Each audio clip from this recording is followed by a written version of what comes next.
Ufunguzi kati ya Morning Star na Confiance FC katika ligi ambayo imeanzishwa na Mheshimiwa mbunge wa jimbo la Tunduma, Mheshimiwa Frankie Mwakajoka. Na hapa moja kwa moja tunaenda kupata maelezo mafupi juu ya nini ambacho kilimvutia Mheshimiwa mbunge kuweza kuanzisha ligi hii.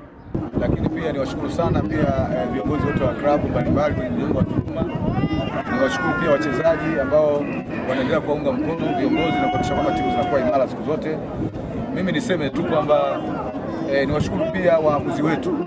Ninajua wanafanya kazi katika wakati mgumu, lakini wamekubali kwa sababu wanajua kwa sahihi pia ni wajibu wao kuhakikisha kwamba wanaendeleza na kuimarisha soka katika eneo letu la jimbo la Tunduma.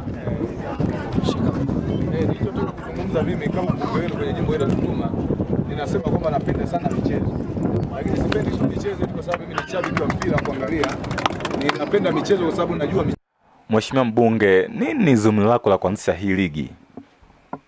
Ya kuendeleza vijana wadogo na kuwashauri na kuhakikisha kwamba wanapiga hatua pale walipofikia wao wanakwenda mbele zaidi.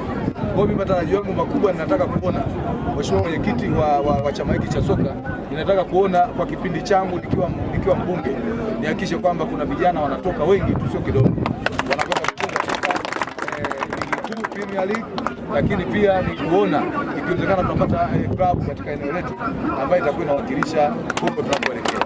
Haya ndio matarajio yangu makubwa sana, na nimeshawaahidi viongozi tayari kwamba huu ni mwanzo. Nimeandaa hivi na nafanya maandalizi makubwa kabisa ya kuhakikisha kwamba napata jezi, lakini itakuwa nimefanya maandalizi makubwa ambayo hatutasumbuka kitu chochote kuhakikisha kwamba ligi yetu inakuwa bora zaidi.